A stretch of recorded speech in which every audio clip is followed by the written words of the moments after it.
Aloha. All right, I grew up in Hawaii. Aloha spirit is like pretty key to ohana, right? So when I ask for aloha, I'd like a little more energy, okay?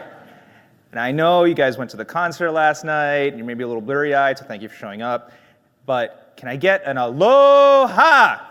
Aloha. That's better. Now we're awake. We can go ahead and get started. My name is Jason Teller. I work on the platform product management team for Lightning Flow on platform. And with me here is Jay Hurst, who works on the PM team for platform services and integration. And we are honored to have Bonita Olivario from Ticketmaster here, the lead technical architect, to tell us a bit about Ticketmaster's implementation in doing orchestrations and integrations for app dev on the Lightning platform. So before we get started, I just want to say thank you to all of our customers and partners here in the audience today. Without you, we would not be able to build this amazing product, and without your support, we wouldn't have this extravaganza that we call Dreamforce. Now, I'd also like to have a show of hands. If you could throw me up a shaka if you've ever used Flow before. Awesome. You are all Flow HANA. And I want to say mahalo nui loa. Thank you very much for being a part of our Flow HANA. For all of you who haven't used Flow before, I suggest you heed the words of my talk last year. You should hele on takahe, get going on Flow. And use Flow. I trust it will be the best decision you made all year. I guarantee it. All right. With that, we all know that Flow HANA adhere to the kuhi kui mua, which is the forward-looking statement. And the forward-looking statement says that please make all your purchasing decisions based on the current product catalog. We know that you love our vision, but making decisions based on our vision or any of the roadmap stuff that I'm about to show you is strictly kapu, which means forbidden. Got it? All right, let's move on. Okay, so we start with this premise. Today's customers expect seamless experiences. 89% of companies compete on the basis of experience. You want to get an update on your watch. You want to use your mobile portal to replace your credit card. And as you saw in our keynote, you want to be able to track deliveries, order a macchiato, change your thermostat, all with your voice. So this is the type of seamless experience that we're talking about when we talk about building these products. My favorite sort of example of this seamless experience is something that I did pretty recently. I'm sure a lot of you did. I had to return a package to Amazon. I went on the mobile app, printed out my return label, slapped the return label on the package, took it to UPS, and the minute UPS scanned it, I got my refund. That's a very seamless experience. But imagine and think about how many parties are actually involved to make that experience real. That is the kind of bar that's being set for a seamless experience. And when you talk about the consumerization of IT, that is the kind of bar that's being set as well. Now, what you realize is that in order to enable such a seamless experience, you actually need a process to back it. The easier it gets, the more process you need. Something as simple as I need to replace my credit card may just seem like I'll log into my mobile portal and then I get a notification, my credit card's on its way. But in actuality, there's a process behind it. The credit card might be damaged, in which case you need to confirm the address before you can ship it out. It might be stolen, in which case you have to dispute the transactions. Maybe it got stolen in a foreign country. You have to change the address that it gets sent to, and then you can finally get that notification that the credit card is on its way. So you need that process in order to create that seamless experience. But when we talk to our customers, we realize that most companies struggle to automate these processes. You don't want that disconnected experience on the left there, but to get to that seamless experience, you have to create your process logic. That takes time. You have to integrate a number of systems because there's different data in different places and different parties involved. That takes coding. You have to build that beautiful UX. That takes more time. And then you have to add it to every single touch point that the customer may have to actually create that seamless experience. That takes more coding. So in the face of all of this, at TrailheaDX this year, we launched Lightning Flow. Lightning Flow is the ability to build rich and dynamic app experiences with declarative process automation. It's built on our current Flow engine, which is running over 100 billion transactions a month. And we have two different builders you can use for it. There's the process builder, which is an if this, then that sort of background functionality type of processing. And then there's our Cloudflow Designer, soon to be Flow Builder, which allows you to build visual screen-based experiences. One of the big things we did last year was we added the capability to actually incorporate Lightning components into these screens so you can get a really rich visual experience with these different Lightning components. And another thing you can do now is that as of last week, we launched our Flow solutions on the App Exchange. These flow solutions are part of our greater flow ecosystem that we're growing. And the flow solutions that we launched are what we call flow actions. These flow actions are partner-built third-party integrations that all you have to do is install and then drag and drop into your flows to actually take different actions inside of a visual flow. Some great examples are get feedback, where you can actually embed a survey, or charge it, where you can actually charge a credit card. And all it takes is a couple minutes to go ahead and set that up. And we have a number of different integrations, and I'll talk about those in a minute. So the net of it is basically you can take reusable components that then embed them inside of processes, which are themselves reusable, which can then be embedded inside of different experiences. And the result is you get a process-driven app. So if you look on the slide here on the left, I have a mobile portal with an embedded process, and I have a console with an embedded visual process as well, as you can see with the car there. Now we provide everything you need to create this seamless experience.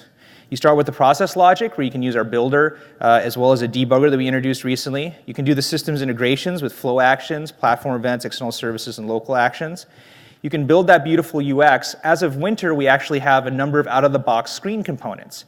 These are components like a slider bar, a toggle switch. These are things that you can basically use out of the box. You can drag and drop them on the screens to help you start creating that really engaging visual experience. And then, of course, as I mentioned, you have to add it to every touch point. If you've ever opened up Lightning App Builder or Community Builder, you can actually take a flow component, drag and drop it right on the page, run the flow from there. You can, if you want, also use quick actions, which are buttons that you can then click, launch the flow directly with a button, or the utility bar on the bottom. If you watch it expand, you can actually have the flow in there as well. So basically, all the different places that you could actually have a customer touch point, we've added the ability to launch a flow from.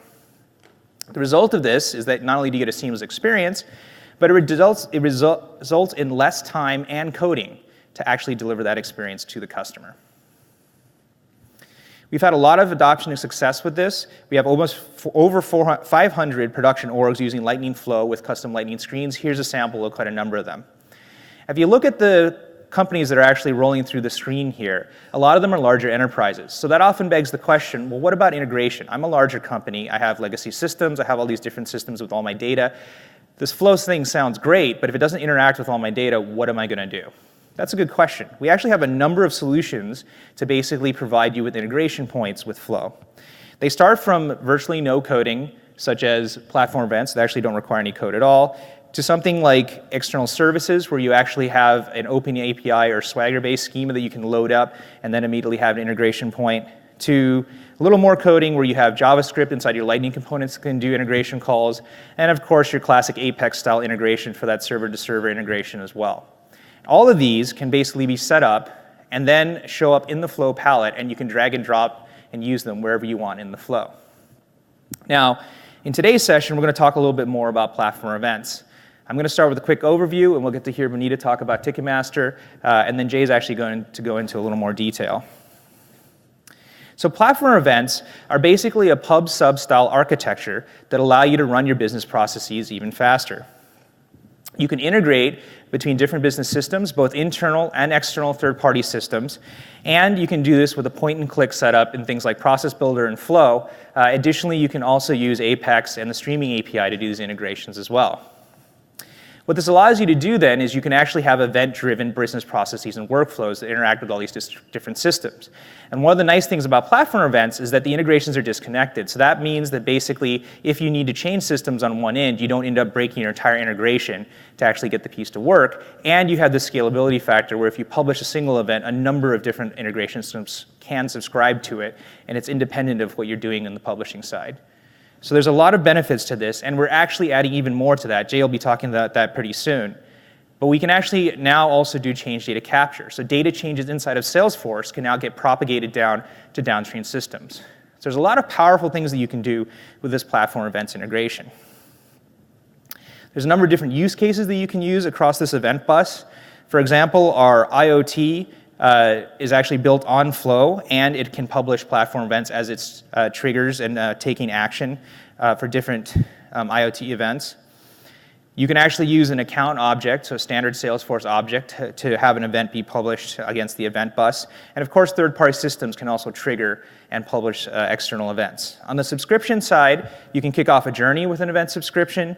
You could do a mobile alert on your mobile phone with an event subscription. And of course, just with anything in Salesforce, if you have something like a standard object, it can conscribe and get updated via the event subscription as well. So that's a quick high-level overview. At this point, I'm honored to invite Bonita up to stage here. Bonita, as I mentioned, is the lead technical architect at Ticketmaster, and she's going to tell us a bit about how Ticketmaster actually used platform events to help integrate Salesforce and JIRA. Everyone, good morning. Oh, wow, that's loud. I am very honored to be presenting here today. Thank you guys for actually getting up and coming out to see this presentation. I am at Ticketmaster. Our team formed about two and a half years ago. The unique thing about our team is we're an all-women team. From our VP all the way down to our business analyst, all women, which is really a distinct thing in this industry. So when we came into Ticketmaster, we had a big challenge. We had an instance that was 8+ years old, and it had a lot of technical debt. It was over-architected, over-engineered. There was a lot of processes and flows, and there was a lot of unused architecture that was in that organization. So it was really hard to scale that instance. It took us a long time to onboard teams, and it was not giving our executives the data that we needed in order to make key business decisions. So in order to make that happen, we had to make a decision. Are we going to reset our instance and just start over from scratch, or are we going to kind of break it down and then take the pieces that we need from it and build it back up? So we decided to take this opportunity to move to Lightning. How many of you guys have moved to Lightning? Okay, good, a fair number of you guys. So we did a full-out rollout. We pushed everyone onto Lightning and just turned off our classic console. And that gave us the ability to give a streamlined UI to our teams, individualized page layouts, the unified business process that we were able to architect in between. We had executive buy-in that allowed us to break down our structures. Every case incident that comes into our system was now going through a unified process, and that gave us data points that are now used by key executives to make business decisions. And then we were able to utilize the Lightning platform in order to build custom components, custom page layouts, and custom UI in order to do the things that we needed to do to get our business done. What this resulted in was a 74% reduction in technical debt. We had Visualforce pages and controllers with the API version of 23, just sitting around in our org. So we went through and did our Lightning experience rollout. And when we got that document, we started ripping out stuff. We ripped out all of the Visualforce pages, all of the JavaScript buttons. We completely moved all of the page layouts that weren't assigned to people out. So it actually made a huge difference in even the speed of our instance. We also decreased onboarding time. So it used to take us about 2 months to onboard a team. Now it takes us a week. So it completely changed the way that we do business. It also increased our data integrity by 50%. Now, when you look at a report in our org, which we have stripped down to 12 key reports, we had over 400 reports. We've actually pared it down. Now, executives see the same data across all of our teams, and it gives them a unified look to make the business decisions that they need to make for our business. So I'm going to tell you a story now. These are our personas that we're going to be working with. Clint Client, or Chris Client. He is the head of the Moscone Trailblazers. He's our new client. We just signed him. He's having a big event. 100,000 people are attending. And his key thing is he's the box office manager, and he wants to make sure that people can get into his event efficiently. Angie Agent is our support agent. Product support. She is the one that Chris calls if something is going wrong. And then we have Eddie Engineer. Eddie Engineer is on our engineering team. Our engineering team actually uses JIRA to manage their tickets. So in order for Angie to support Chris effectively, she has to have a communication with Eddie, and that communication needs to be effective and fast and get Chris the help that he needs in a timely manner. So what we had to do was come up with a way to do a JIRA integration where Angie and Eddie can talk back and forth to each other, and Angie can relay her messages back to the client. So I'm going to give you an overview of what that looks like, and then I'm going to do a demo on how that looks like in our org. So Angie gets the case in, she needs to escalate it. She pushes our custom lightning component, create JIRA ticket. That when pushing that ticket, it fires off platform events and then puts up a API call out. The API call out creates the ticket in JIRA and then goes back through, updates case fields, fires our process builder, and updates the case. When Angie needs to talk to Eddie, our engineer, she needs to add a JIRA comment to their JIRA board. In order to do that, there's another custom lightning button that appears, and she is able to make a case comment in Salesforce, which then posts to their JIRA board in JIRA. So the communication is always there. When Eddie needs to do his updates to Angie, he does the same. He posts on the JIRA board, and then the JIRA board, the JIRA comment fires the API up, fires our process builder, and then updates our case, and Angie's notified that she has a new case comment. When Eddie needs to resolve the ticket, he resolves the ticket in JIRA, that fires our process builder, alerts Angie that he's resolved the issue on his side, and to go ahead and verify with the client whether that issue has been resolved or not. And then finally, Angie needs to resolve the case, and we want to close the loop all the way around and make sure that the JIRA ticket then gets closed. So it now fires the event, we click close the JIRA ticket, fires the event, and then the JIRA ticket on the JIRA side gets closed. It updates Salesforce and updates the JIRA status and lets Angie know that she can now resolve the case. So now we're going to go into our Salesforce and JIRA demo.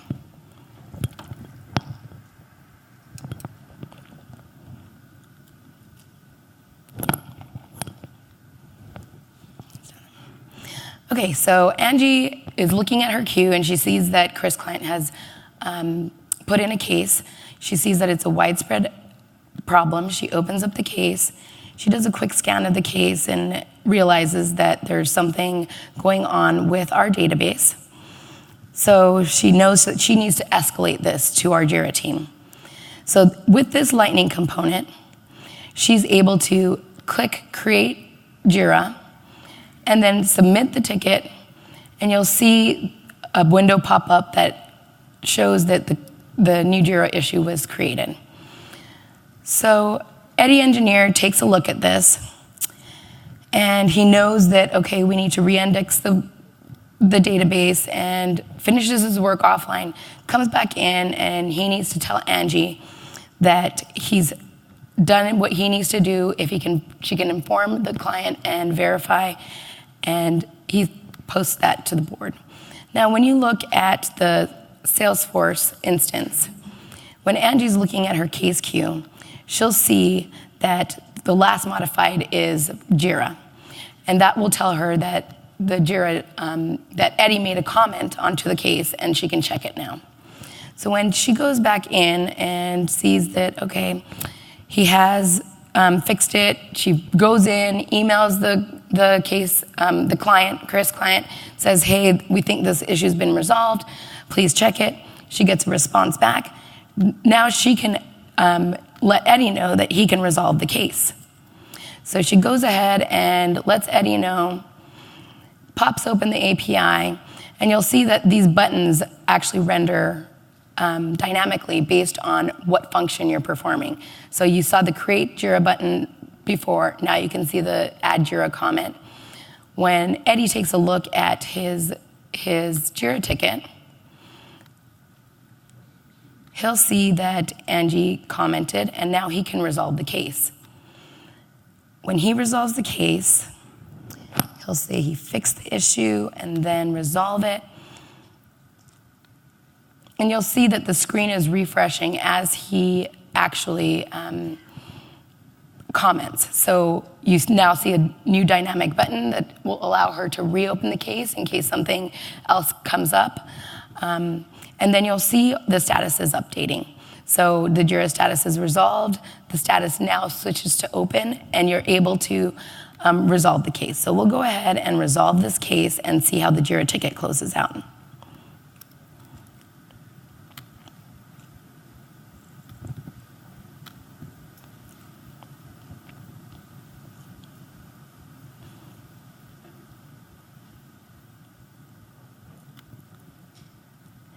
So as we look at the ticket, we'll see that it's closed. When we look at the case, we'll see that the status is resolved, and now our component is not rendering any buttons because there aren't any actions to take. So that's the demo portion of this, and now we're going to step into how we made that happen. So let's take a look at our controller. The buttons are rendered dynamically based on the information on the statuses. The statuses, when they change, are actually handled by the streamer API. The streaming API is what listens to the events and figures out what's being published and then how it's going to react to that. So in order to do that, the first step is to create a push topic. The push topic actually has the name of the push topic that we're going to subscribe to.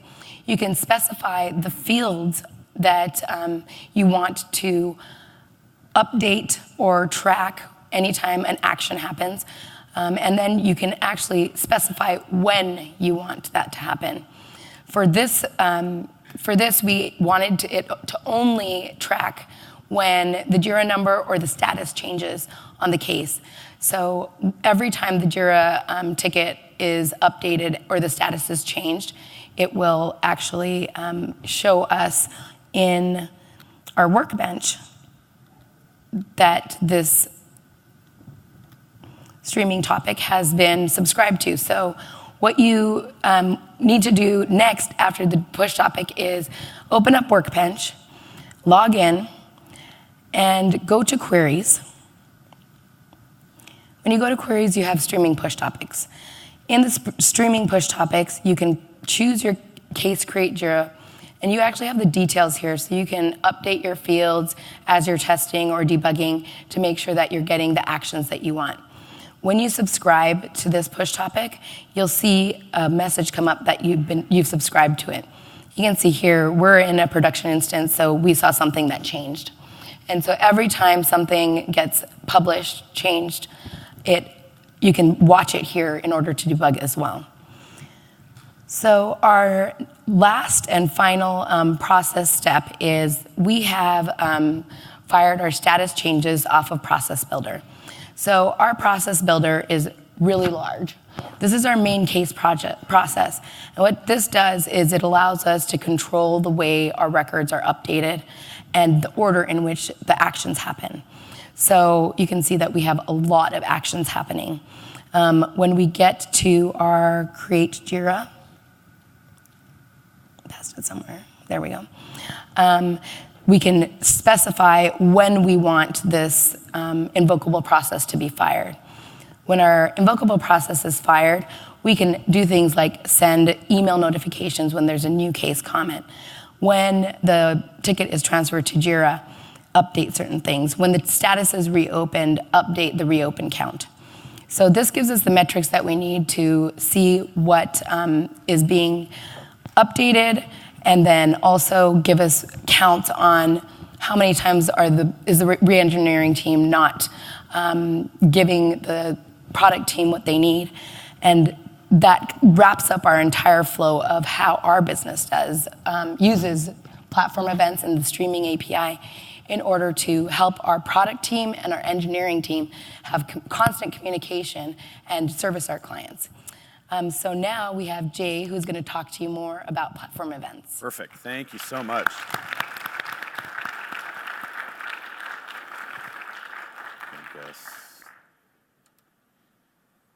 Perfect.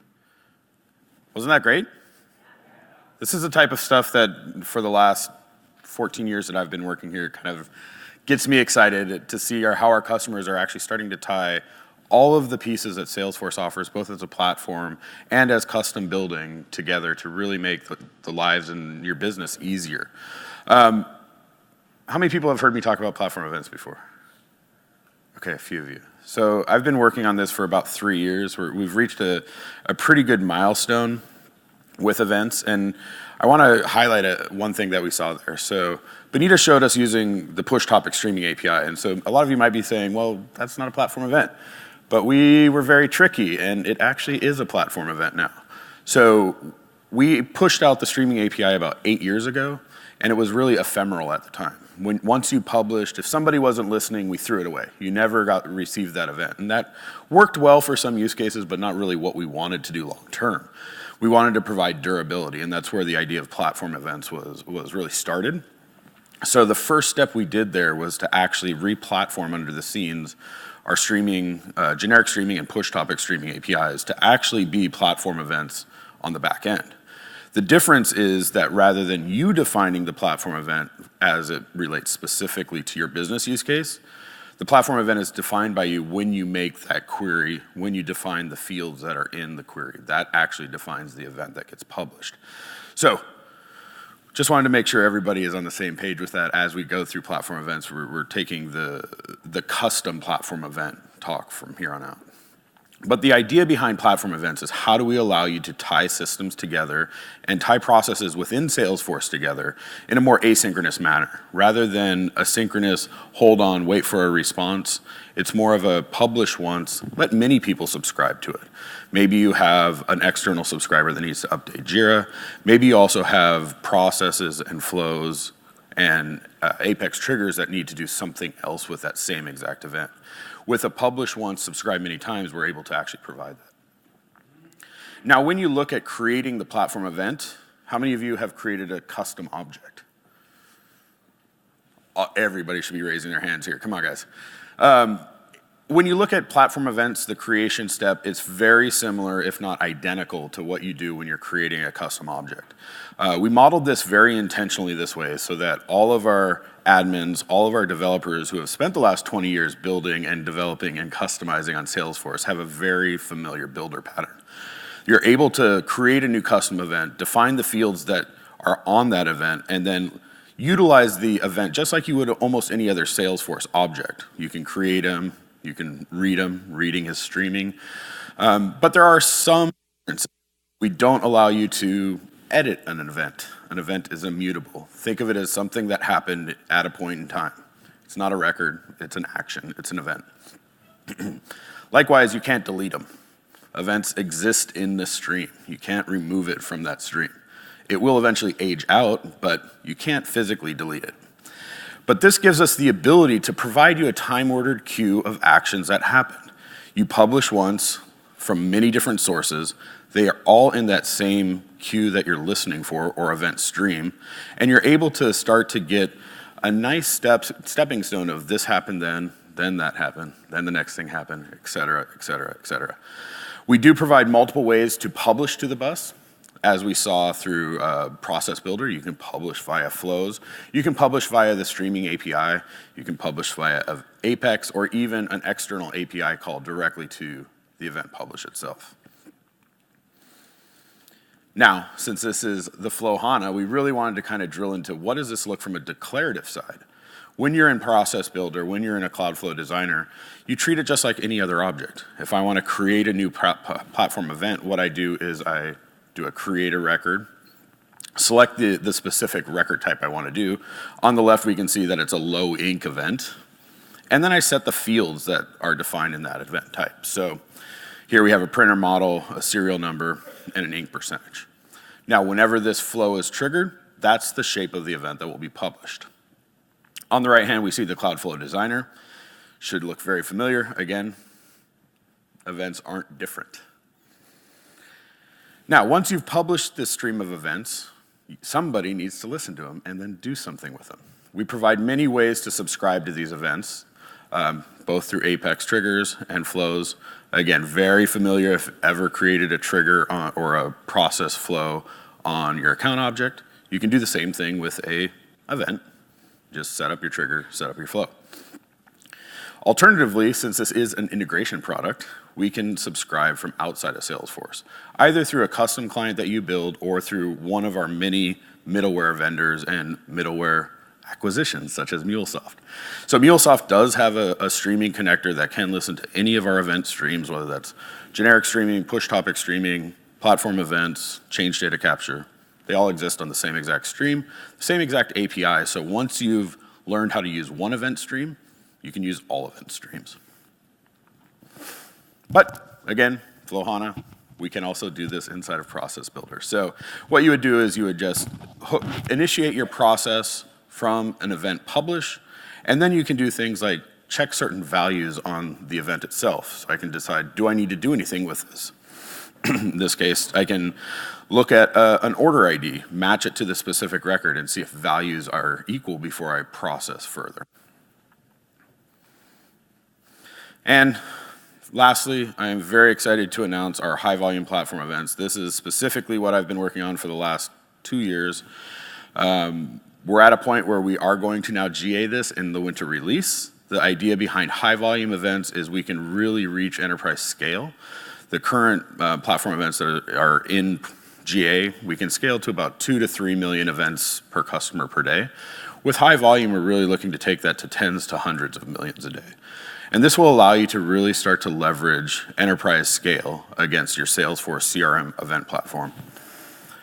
This also allows us to introduce change data capture, which is the ability to effectively take what Benita showed us and individual case changes and supercharge that and give you a fire hose of all data changes that happen on platform.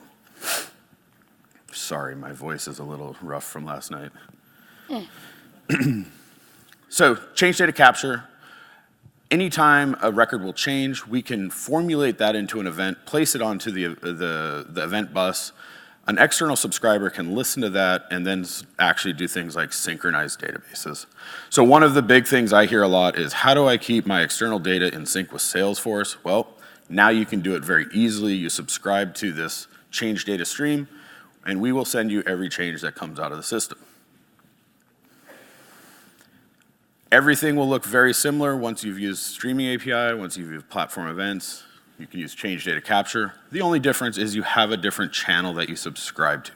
So we separate the event types by channels. So your push topic would be /topic/topic name. Events is /event/event name. Change data capture is /data/change events.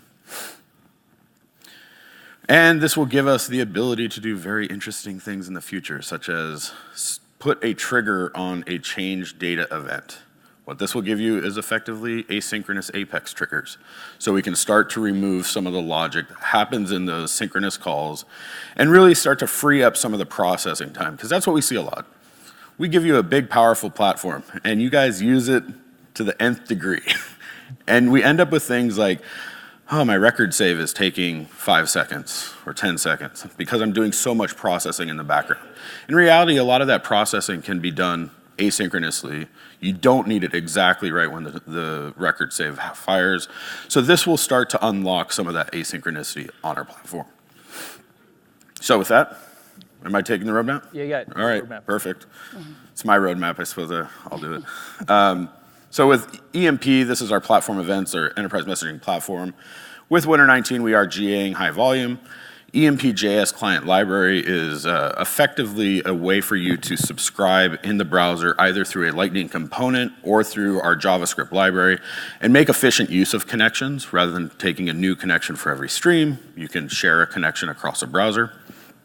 As we move forward, enhancing our limit and monitoring APIs so that you can start to get insight into the health of your event streams. Where are you at on the stream? Platform encryption support is a big ask. Advanced Apex trigger support, some of the things I was talking. Run as, replay event system on the Apex trigger itself. And then as we look further out, it's about adding topic filtering, adding, storing your events for long term, inbound streaming API, and virtual channels.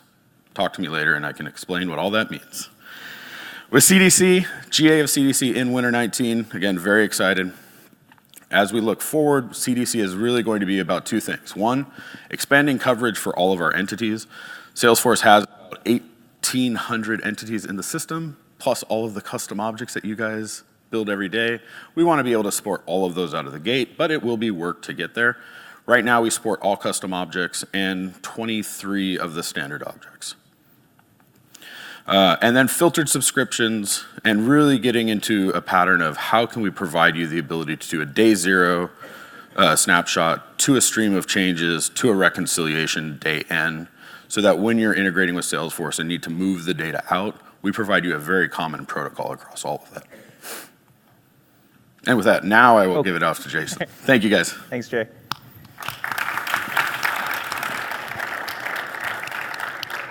So that was really awesome. We got to see how Ticketmaster uses the streaming API to integrate both Salesforce and JIRA, and we got to hear Jay talk about everything we have in store for platform events. Lots of exciting stuff here. And since we are talking about Flow HANA, this is our Lightning Flow roadmap. In the winter release, I mentioned our new screen components. We also have additional CI/CD support. If you guys missed it, I did a session on that yesterday in the morning. It's really cool stuff. If you actually have a sort of distributed development environment and you actually need to integrate and have changes be active as they are deployed, that's something we actually support now in winter as well. And then, of course, our big announcement, the Flow Actions on the App Exchange. There's a number of different sessions on that, so I highly recommend you have check that out. You can see how easy it is to really drag and drop these integrations right into your flows. In spring, we've got a lot of great announcements coming. We're going to be GAing our new Lightning Flow Builder. It's simplified and easier to build flows with. It has better iconography, just a lot easier to sort of work with. And that's really the goal here, to make it easier to build flows. In fact, we have a target to make it 50% easier to build flows with our Flow Builder. We're going to have expanded platform support. We're actually adding the ability to create flow templates. So that means that not only customers, but partners as well can create templated flows that can then be packaged and shipped. And so that way, as a partner or as a customer, you can actually install a flow and then modify it to wherever you need to do. But it'll be a pre-built business process that actually works for you in that nature. We also will be supporting standard events, and we're going to be GAing our next best action functionality. Lots of really cool stuff. In the longer term, we want to support more complex object types, so that way, especially for enterprises with more complex data, you can actually handle that inside of Flow. We want to provide better metrics and testing, analytic capabilities, such as how efficient is my process, what are my top processes, what's the abandonment rate look like, things like that, all through the usage of Flow. And then, of course, as Jay mentioned, we will also be looking to support CDC event triggers and being able to trigger off of those. That gives you a really, really strong capability in addition to everything that Jay talked about. All right. So I would like to suggest that you take a photo of this slide. We have a lot of great sessions around platform integration here at Dreamforce. A number of them are from yesterday and the day before. All these sessions are being recorded, so definitely go online, check those out. We still have some great sessions to come. I think tomorrow, is it, Jay, you're doing the one on MuleSoft and Lightning Platform, is that right? Oh, okay, cool. That we're having another session with someone from Jay's team to actually see how you can do orchestration integration with MuleSoft and Lightning Platform as well. A lot of great sessions. Same goes for Flow. We have a lot of sessions as well. Take a photo of that slide. A lot of sessions today. You've seen our session. We have additional sessions on empowering your admins. If you're a developer, how you can actually help your admins go ahead and build out flows, utilizing Apex to call Flow, for example. And again, sessions on Lightning Flow Actions, so you can see how you can build out these sort of industry-specific flows. So lots of really cool stuff for the rest of Dreamforce. And again, go online for any of the recordings. I want to remind everybody that we actually have our developer keynote this afternoon at 1 o'clock. So definitely check that out. And with that, I want to say mahalo nui loa. Thank you very much for attending, and we're available for any questions.